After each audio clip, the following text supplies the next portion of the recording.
हमारा आज का टॉपिक है अंतर्राष्ट्रीय संगठन। 10+2 क्लास में ये चैप्टर है। पिछले वीडियो में हमने बात की थी गैर सरकारी संगठन की, वो भी अंतर्राष्ट्रीय संगठन वाले चैप्टर में था। आज हम अंतर्राष्ट्रीय संगठन की बात कर रहे हैं और सबसे पहले हम बात कर रहे हैं अंतर्राष्ट्रीय संगठन क्या होता है। ध्यान से समझेंगे इसको। अंतर्राष्ट्रीय संगठन से हमारा अभिप्राय स्वतंत्र राज्यों के, सबसे पहले तो वो राज्य जो स्वतंत्र है, संप्रभु हैं, उन स्वतंत्र राज्यों के ऐसे समूह से है जिसका निर्माण कुछ खास उद्देश्यों को सामने रखकर या कुछ उद्देश्यों की प्राप्ति को ध्यान में रखकर किया जाता है।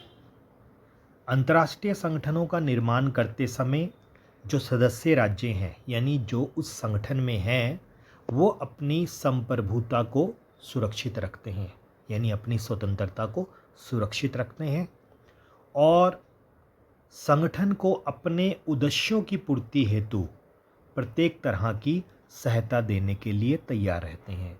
तो हर सदस्य राज्य का ये कर्तव्य है कि वो संगठन को सहायता प्रदान करे और जो भी राज्य है वो अपने उद्देश्यों की पूर्ति के लिए संगठन को सहायता प्रदान करते हैं। तो कहने का मतलब है कुछ ना कुछ उद्देश्य उस राज्य का भी होता है जो इस तरह के संगठन में प्रवेश पा रहा है।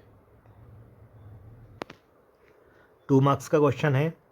ये तो हुआ, क्वेश्चन आएगा अंतर्राष्ट्रीय संगठन से आप क्या समझते हैं, उसका अर्थ। अगर हम इसके साथ परिभाषा भी लिख लें, एक परिभाषा दे दें, तो ये सोने पे सुहागा हो जाएगा और बहुत अच्छा क्वेश्चन बन जाएगा 2 मार्क्स में। ऑर्गेन्स्की की डेफिनेशन के अनुसार अंतर्राष्ट्रीय संगठन वहाँ स्थापित होता है जहाँ कुछ संप्रभु राष्ट्र यानी स्वतंत्र राष्ट्र संयुक्त यानी इकट्ठे हो जाते हैं और जहाँ उनमें से हर एक ये अनुभव करता है कि औपचारिक संगठन के सक्रिय होने से उन्हें इसका लाभ मिलेगा। तो बात वही आ गई, मतलब कि हर राष्ट्र जो किसी अंतर्राष्ट्रीय संगठन का हिस्सा बनता है वो लाभ की बात करता है कि उस संगठन में जाने से उनको भी कुछ लाभ मिलेगा।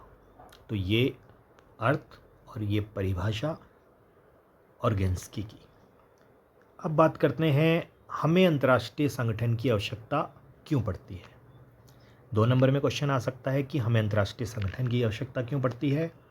ये तो हम जानते ही हैं कि आधुनिक युग अंतर्राष्ट्रीयता का युग है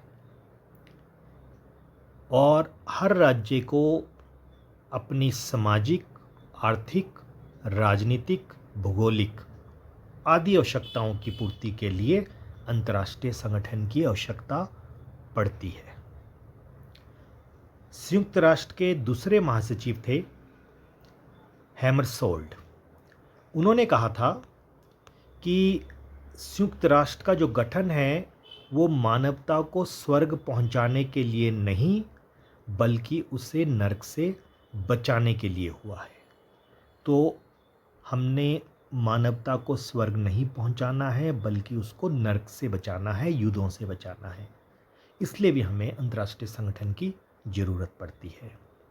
और आधुनिक समय में विभिन्न देशों के मध्य अंतर्निर्भरता, यानी इतने निर्भर हो गए हैं एक देश दूसरे देश के साथ, इतनी बढ़ गई हैं कि कई ऐसे अंतर्राष्ट्रीय मुद्दे हैं जिन्हें कोई भी अकेला राष्ट्र स्वयं हल नहीं कर सकता।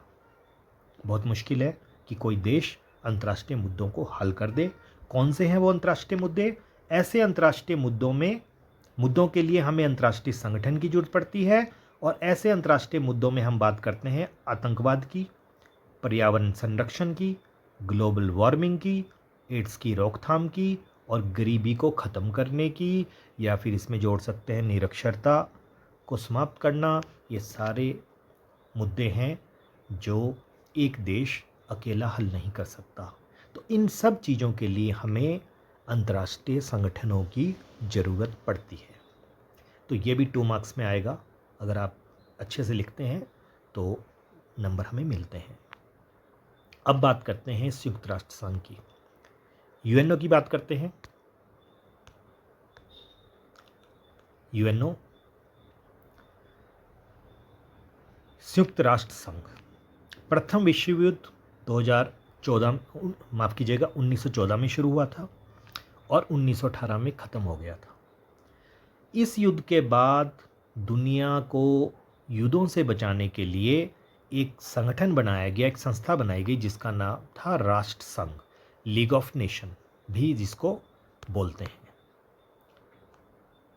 अब ये संस्था बनाई गई थी, लेकिन ये संस्था दुनिया को युद्ध से सुरक्षित नहीं रख सकी। क्यों नहीं रख सकी? क्योंकि 1939 में द्वितीय विश्व युद्ध शुरू हो गया, जो कि 1945 तक 1945 तक चलता रहा। हमने शायद इसी एक वीडियो मैंने इसका छोटा सा बनाया था, जिसमें हमने बताया था कि अमेरिका ने जापान के ऊपर बम गिराए थे, हिरोशिमा और नागासाकी के ऊपर, और उसके बाद सेकेंड वर्ल्ड वॉर समाप्त हो गया था। तो ये 1945 में हुआ था। और 25 अप्रैल 1945 को संयुक्त राज्य अमेरिका का एक नगर था सैन फ्रांसिस्को, वहाँ पे एक अंतर्राष्ट्रीय सम्मेलन शुरू हुआ और इस सम्मेलन का मुख्य उद्देश्य था एक अंतर्राष्ट्रीय संगठन स्थापित करना। इस सम्मेलन में भाग लेने वालों की संख्या 46 थी। बाद में 4 देश और शामिल हुए तो संख्या हो गई 50। 26 जून 1945 तक ये चला था सम्मेलन, और अंतिम दिन 50 देशों ने इसके एक चार्टर पर साइन किए, उसको स्वीकार किया, साइन किए, और इस तरह से संयुक्त राष्ट्र संघ जो संस्था है वो अस्तित्व में आई, यानी स्थापित की गई। और नियमित रूप से अगर देखा जाए तो ये अक्टूबर 1945 में अस्तित्व में आया, और हम सब जानते हैं 24 अक्टूबर को हर साल यूएन डे के रूप में, यानी यूएनओ डे के रूप में मनाया जाता है, संयुक्त राष्ट्र दिवस के रूप में मनाया जाता है। तो इसमें से एक एक नंबर के क्वेश्चन आ सकते हैं। जैसा कि हम जानते हैं ये जो अंतर्राष्ट्रीय संगठन वाला चैप्टर है, इसमें 2 क्वेश्चन आने हैं एक एक नंबर के। तो ये जो छोटी छोटी चीज़ें हैं बीच में आ रही हैं, ये हमें याद रखनी चाहिए, और वैसे भी हमें पता होना चाहिए कि संयुक्त राष्ट्र संघ का विकास कैसे हुआ, वो बना कैसे। तो ये चीज़ हमें पता होनी चाहिए। अब बात करते हैं संयुक्त राष्ट्र संघ के जो प्रमुख अंग हैं उनकी। कौन कौन से प्रमुख अंग हैं? अगर सबसे पहले हम बात करें तो महासभा की बात कर सकते हैं। उसके बाद हम सुरक्षा परिषद की बात कर सकते हैं, क्योंकि ये दोनों ही बहुत इम्पोर्टेंट हैं। इनमें अलग से महासभा के बारे में 2 नंबर का क्वेश्चन आ सकता है, सुरक्षा परिषद के बारे में 2 नंबर का क्वेश्चन आ सकता है। फिर अगर हम बात करें तो आर्थिक सामाजिक परिषद है, पूछा जा सकता है 2 नंबर का क्वेश्चन। इसके बाद अगर हम न्यायशीता परिषद की पहले बात कर लें, जो कि 1994 में समाप्त हो चुकी है, यानी कि ट्रस्टीशिप काउंसिल इसे कहते हैं, ये अब अस्तित्व में नहीं है। ये पहले बनाई गई थी, लेकिन 1994 में इसका जो एक देश था, मेरे ख्याल प्लाऊ क्षेत्र था, उसको आज़ाद कर दिया गया। क्योंकि ये न्यायशीता परिषद बनाई ही इसलिए गई थी क्योंकि सेकेंड वर्ल्ड वॉर के बाद बहुत से क्षेत्रों को के लिए एक ट्रस्ट बनाया गया था, जो जीते गए थे क्षेत्र, तो धीरे धीरे वो क्षेत्र स्वतंत्र होते गए।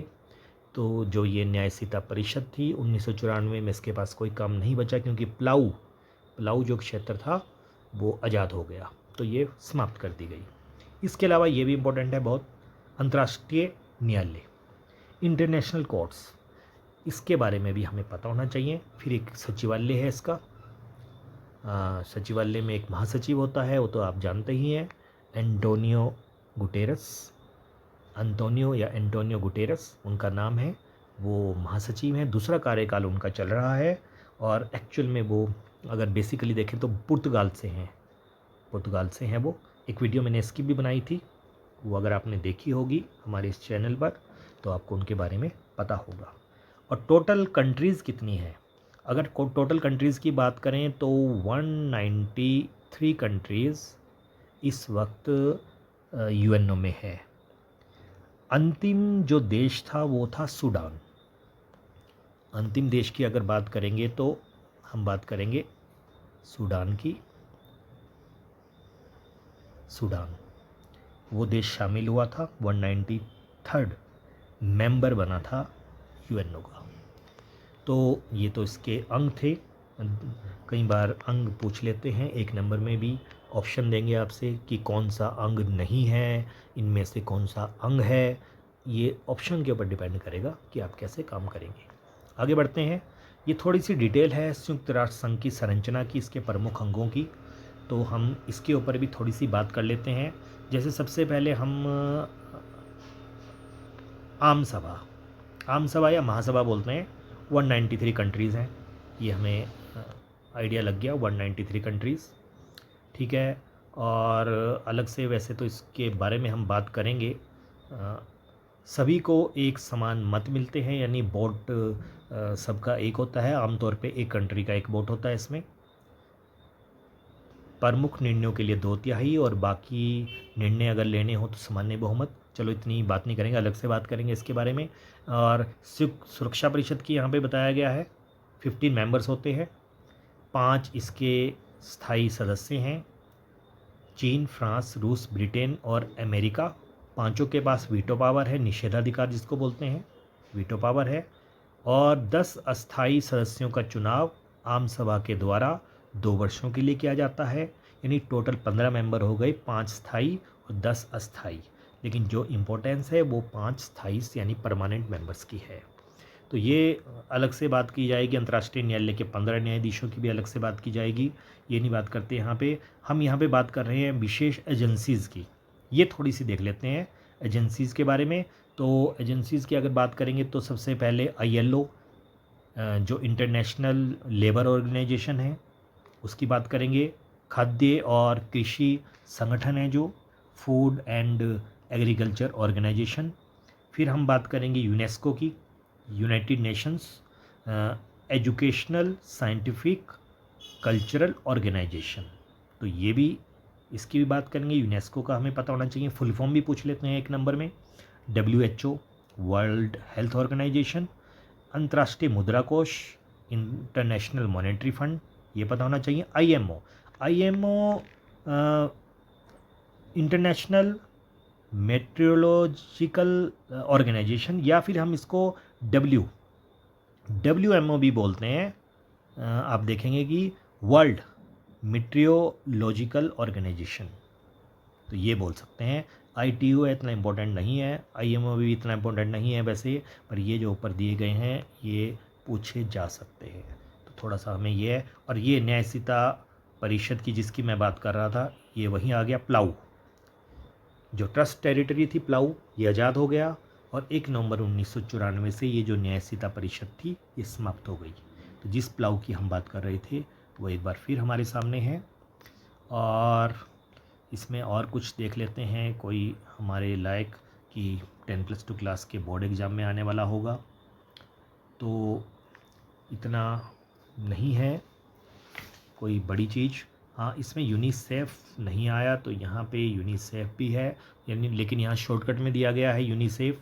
फुल जो इसकी फॉर्म है वो नहीं बताई गई है यहाँ पे, लेकिन आपको पता होनी चाहिए। तो यूनिसेफ की फुल फॉर्म अगर हम बात करेंगे, U for United, N for nation, I for international, C for childrens, E for emergency और F फॉर फंड। तो फुल फॉर्म बनती है United Nations International Childrens Emergency Fund. तो ये हमें यहाँ पे पता होना चाहिए। तो ये भी हमें लग गया पता, तो ठीक है। बाकी आप इस पे नज़र मार सकते हैं कोई चीज़ अगर आपको लगती है, और बाकी चीज़ें हम बाद में करेंगे। तो आगे बढ़ते हैं। अब हम बात करने जा रहे हैं थोड़ा सा जो संयुक्त राष्ट्र संघ के महासचिव रहे हैं आज तक, उनकी बात करते हैं। सबसे पहले तो जो लास्ट वाले हैं उनका तो आपको पता ही है, ये पुर्तगाल से हैं, एंथोनियो मनुएल दे ओलिवेरा गुटेरस, ये फुल फॉर्म है, लेकिन चलो हमें नहीं, एंथोनियो गुटेरस भी अगर हमें पता हो, दूसरी बार ये महासचिव बने हैं और 9वें महासचिव हैं, ये देख सकते हैं। लेकिन क्वेश्चन कई बार आ जाता है कि संयुक्त राष्ट्र संघ के पहले महासचिव कौन है, तो ट्राइगवे ली। तो ट्राइगवे ली का हमें पता होना चाहिए, ये नॉर्वे से थे। ट्राइगवे ली पहले महासचिव थे। दूसरे की बात अगर हम करें, डैग हैमरशोल्ड, इनकी तो अभी हमने डेफिनेशन भी पढ़ी है, तो ये स्वीडन से थे, ये दूसरे थे। तीसरे यूथांट थे, यूथांट ये बर्मा से थे और म्यांमार, यानी हम ये देख सकते हैं नॉर्वे स्वीडन एशिया में नहीं है, बर्मा एशिया में है यानी म्यांमार नया नाम है इसका अब। तो यूथांड फर्स्ट एशियन, ये जीके का वैसे क्वेश्चन है कॉम्पिटिटिव एग्जाम के लिए कि पहले एशियन महासचिव यूएनओ के यूथांड, हम इनकी बात कर सकते हैं। इसके बाद का इतने ज़्यादा हमारे 10+2 क्लास में नहीं है क्योंकि बीच से ज़्यादा नहीं पूछा जाएगा, लेकिन जो हमारे एंटोनियो गुटेरस ये और बाकी इतना ज़्यादा हम इन पे ज़्यादा फोकस नहीं करेंगे। तो ये था हमारा अंतर्राष्ट्रीय संगठन वाला चैप्टर 10+2 क्लास। एचपी बोर्ड या एनसीईआरटी में भी ये चैप्टर है। कोई भी एनसीईआरटी को जो फॉलो करते हैं किसी भी राज्य का बोर्ड हो तो उनके लिए भी ये काफ़ी बेनिफिशियल रहेगा। तो आज हमने बात इस पे की। कोई क्वेरीज़ हैं तो कमेंट बॉक्स में आप मैसेज करके पूछ सकते हैं। तो आज के लिए इतना ही, धन्यवाद।